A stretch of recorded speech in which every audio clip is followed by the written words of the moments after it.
You may not be able to see it on the photos in your scrapbook, but there's something transparent about the stained glass window, something sublime about its brightness. The light that goes through it gives life to the story it relates.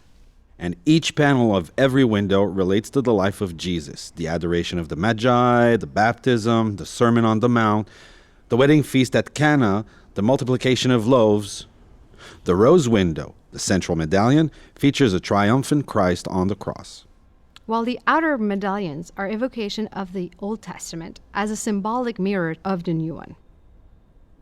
Let's move on to the third stained glass window, still to the left, the mysteries of the Rosary.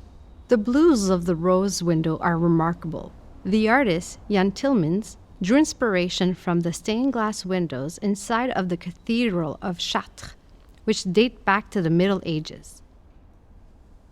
The characters blend into the background as if they remained in the mystery. The lancets in the middle represent the mysteries of the Rosary, and we remember that originally a rosary was to be recited 3 times. And we can see them in the stained glass window, the joyful, the sorrowful, and the glorious.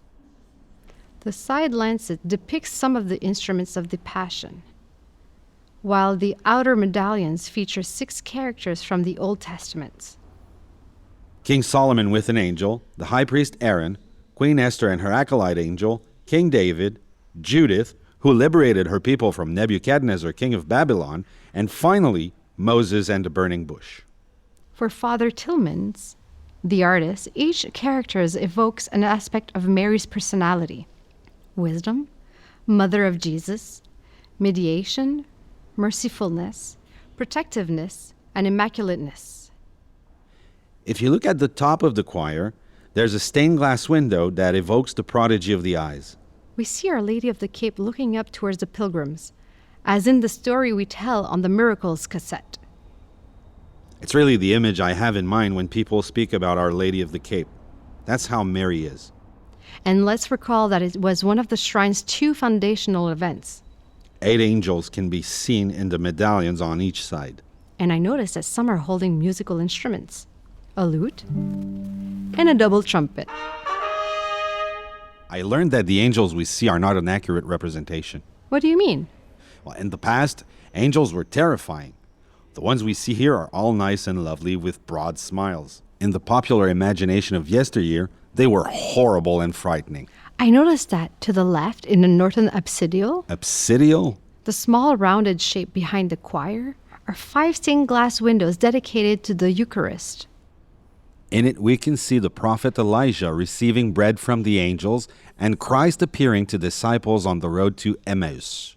Christ on the cross, John the Baptist the precursor, and finally the wish of the Emmaus disciples.